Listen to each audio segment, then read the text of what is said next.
পূর্ণিমার চন্দ্র জলে, পূর্ণিমার চন্দ্র জলে, মা মেনার কোলে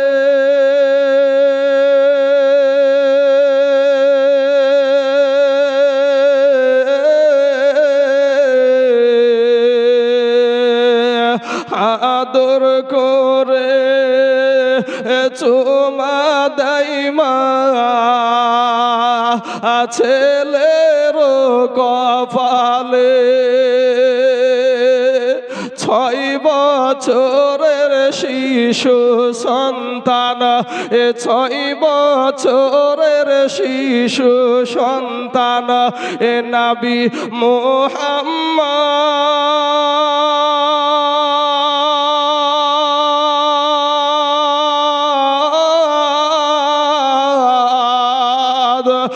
মায়ের কোলে বসে আছে যেন সোনার চাঁদ। হঠাৎ ছেলে প্রশ্ন করে, হঠাৎ ছেলে প্রশ্ন করে, ধরে মায়ের গলা।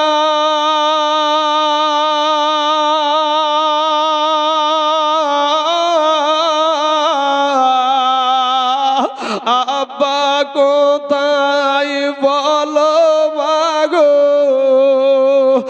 করিও না ছোলা। কবে আসিবে না বা, কবে আসিবে না বা, কোলে নিবে আমায়।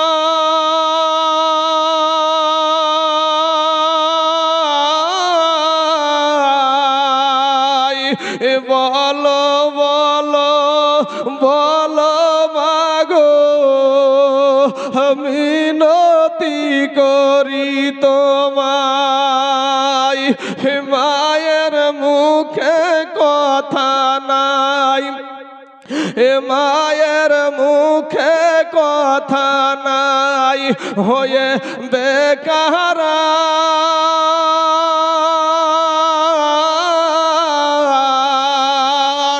ছেলে জড়িয়ে ধরে কাঁদে যারে যা।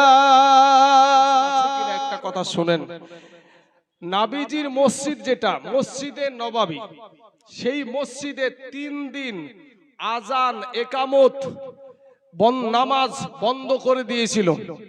এবং নবীজির মসজিদে আপনার গাধা ঘোড়া বেঁধে রেখেছিল পেশাব পায়খানা করার জন্য। জোরে বলেন নাউজুবিল্লাহ। ভাই মুসলমান, আমি আপনাদেরকে প্রথমেই বলতে চাই যে অন্যদেরকে না, নিজেকে আগে ঠিক রাখার দরকার। আমরা কি, আমাদের ব্যবহার কি, তারপরে আপনার যেখানে পাই, এই জায়গাতে যেখানে পাচ্ছে, সেই এজিদি বাহিনীরা যেখানে পেয়েছিল সেখানেই সাহাবীদেরকে আপনার কতল করেছিল, শহীদ করেছিল। এমনকি 3000 সাহাবীর বিবিদেরকে, 3000 সাহাবীর বিবিকে তারা ধর্ষণ করেছিল। জোরে বলেন নাউজুবিল্লাহ। বাবাজি আমার সোনা মানিকেরা, এরপরে একজন আল্লাহর নবীর আশিক পাগল বেশে নবীজির রওজার পাশে ফকির বেশে পাগল বেশে ছিলেন। উনি বলছেন যে আমি দেখলাম যে যখন আজানের ওয়াক্ত হতো, যখন আজানের ওয়াক্ত হতো, আমার দয়ার নবী নূর নবী ওই রওজা মুবারকের ভিতর থেকে আজান দিত। জোরে বলেন সুবহানাল্লাহ। এই এজিদি বাহিনী, আপনারা যে হজ করতে যান বা আমরাও আপনার যে কাবার দিকে মুখ করে যে নামাজ পড়ি, সেই কাবা শরীফে আক্রমণ চালিয়ে যে আপনার ইব্রাহিম নবী যে কোরবানি করেছিল ইসমাইল নবীকে, তার ইসমাইল নবীর পরিবর্তে একটা দুম্বা কোরবানি হয়েছিল, সেই মাথাটা আপনার কাবা শরীফে আপনার ঝুলানো ছিল। ওই এজিদি বাহিনীর আক্রমণে সেটা ভেঙে পড়ে গিয়েছিল। সম্মানিত ভাই, তারপরেও এই এজিদকে তারা রহমতুল্লাহ আলাই বলে। আজকে বাবাজি, আজকে বিপদে কাদের জন্য পড়েছি আমরা? সুন্নিরা কোনোদিন কোনো দলের দালালি করতে যাই না, কোনো পার্টির কোনো মৌলবীরা দালালি করতে যাই না।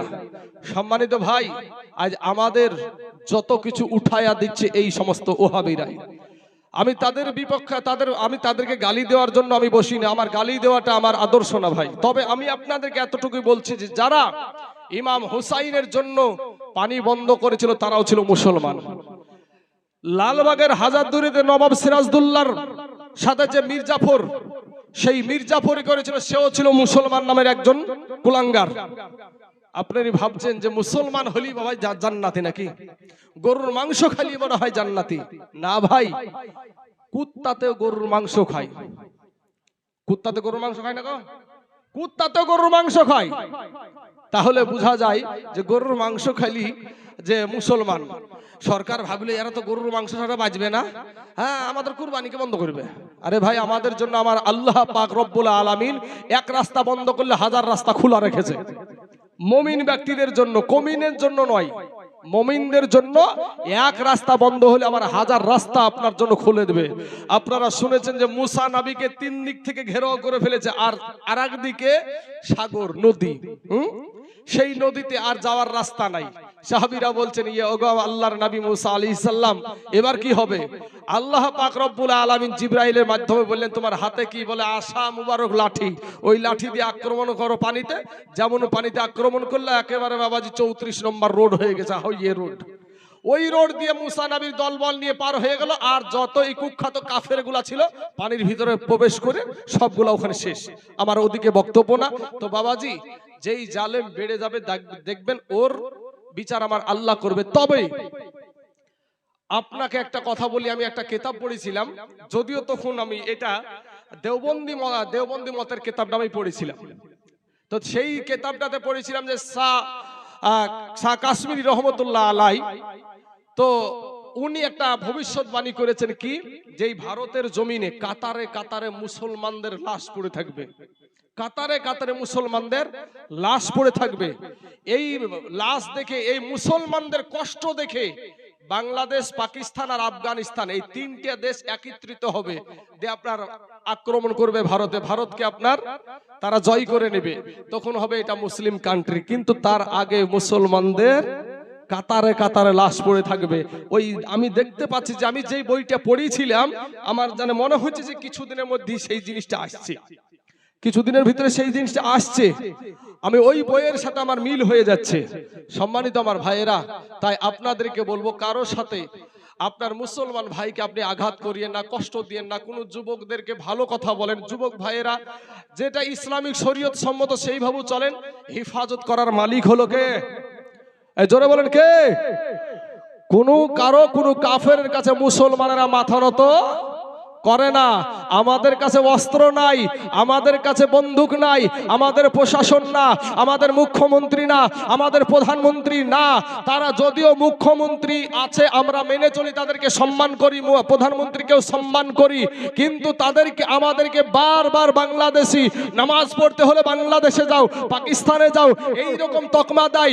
যদিও আমরা এই দেশের, আপনার এই দেশেরই আমরা নাগরিক, তারপরও আমাদেরকে বারবার বলা হয়, জঙ্গি তকমা দেওয়া হয়, সন্ত্রাসী তকমা দেওয়া হয়। ওরে ভাই শোন, আমাদের হাতে কোনো অস্ত্র নাই, প্রশাসন নাই, তারপরও বলবো তোদের জন্য, কাফেরকে সাইজ করার জন্য এই মুসলমান যুবকদের হাতে রাস্তার পাথরই যথেষ্ট।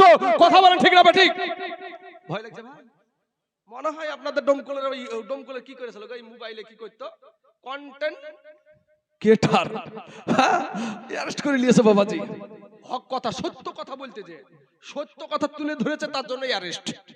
তো ভাই শোনা, আমরা মুসলমান, আমরা কোনো কাফেরের কাছে মাথা নত করিনি, করবও না। যারা মুনাফিক তাদের বিষয় আলাদা, কিন্তু আমরা এক আল্লাহকে মানি, আমরা এক আল্লাহকে মানি, আর আমরা নবীর আদর্শ নিয়ে চলি। আমরা কাউকে আগে আক্রমণ করতে যাই না। মুসলমান ভাই আমার, সোনা মানিকরা, তো সেই জায়গাতে ইমাম হুসাইনের 6 মাসের শিশু, দুধের বাচ্চা আলী আসগার রাদিয়াল্লাহু তাআলা আনহু, ওই আলী আসগার বলছে, মা গো একটু পানি দাও না, মা, ও মা একটু পানি দাও না। মা বলছে বেটা রে, ওরে বেটা আমি তোর মা, তোকে তো পানি দিতে পারবো না রে বেটা। বাবারে আঁচল দিয়া ঢেকে নিয়ে স্তনে বাবা লাগায়া দিল, স্তনগুলা চুষে চুষে চুষে চুষে আমার আলী আসগার এক ফোঁটা দুগ্ধ বের হয়েছিল না রে বাবা। একটা মহিলা যদি, একটা মা যদি বাবা 3 দিন পর্যন্ত পেটে খাবার না যায়, পানি না যায়, ওই মহিলাটা কি দুগ্ধ দিতে পারে গো? ও মুসলমান বাবাজি আমার ভাইয়েরা, এবার স্তন ছেড়ে দিয়ে বলে মা, মা গো, ও গো মা, আমি আগেই ভালো ছিলাম গো মা, তোমার স্তন চুষে চুষে আমার নরম নরম ঠোঁটগুলা যেন গরম হয়ে গেল মা গো, আমি আগেই ভালো ছিলাম গো মা। মা জননী চোখের পানি ছেড়ে দিয়া কান্দে আর বলে বেটা আলী আসগার রে, ওরে বেটা আলী আসগার, আমি তোর জনম দুঃখিনী মা, আমি তোর গর্ভধারণী মা, বেটারে আমি তো তোকে দুগ্ধ দিতে পারলাম না রে বেটা, বেটা রে আমি তো তোকে দুগ্ধ দিতে পারলাম না রে বেটা। 2 হাত দিয়ে বাবা সন্তানকে এইরকম উঁচা করে জিহ্বাটা বের করে বলে বেটা রে, আমি তোর মা, তোকে তো আমি দুগ্ধ দিতে পারলাম না রে বেটা, এই যে আমার জিহ্বাটা চুষে চুষে তোর পিপাসা মিটায়া দে, তোর তৃষ্ণা মিটায়া দে। আলী আসগার বাবা জিহ্বা চুষে চুষে পিপাসা মিটলো না, আস্তে আস্তে যেন আপনার আলী আসগার নিঢাল মেরে দিচ্ছে, আস্তে আস্তে যেন কুমাগুলা বসে যাচ্ছে, চোখগুলা বসে যাচ্ছে। মা জননীর কোলে যখন ছেলে এইভাবে কহবতী করে গো, কোন মা আছে বাবা শান্তি থাকবে, কোন মা আছে সহ্য করবে? এ মা জননী চিন্তা করছে পানি বিহনে যদি আমার কলেজার টুকরা নয়নের পারা আলী আসগার মরে যায়, আমার স্বামীকে আমি কি জবাব দিব? পর্দাশীল হইয়া স্বামীর কাছে গিয়া বলে প্রাণের স্বামী গো, আমার জানের স্বামী, একটা আবদার নিয়ে এসেছি, আমার হুসাইন, আমার দয়ার নবীজির নাতি, আমার মা ফাতেমার বেটা। ডাক দিয়া বলে বিবি গো, কারবালার জমিনে তুমি কিসের আবদার করবা? এবার শহর বারো ডাক দিয়া বলে স্বামী,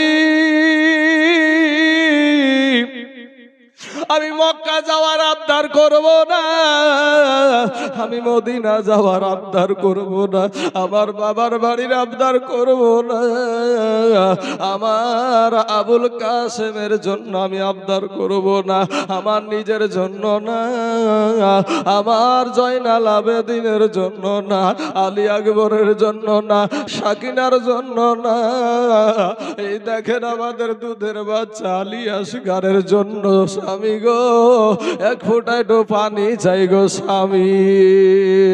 হুসাইন বলছে পানি? বিবি তুমি তো জানো এই এজিদের 22,000 সৈন্য ফুরাত নদীকে ঘেরাও করে রেখে দিয়েছে, তারা তো পানি দিবে না, নবী বংশের জন্য পানি বন্ধ করে দিয়েছে। এবার আলী আসগারের মা বলে স্বামী গো, ও গো স্বামী, আমার ছেলে পানি বিহনে মারা যাবে, আমি কেমন করে সহ্য করব?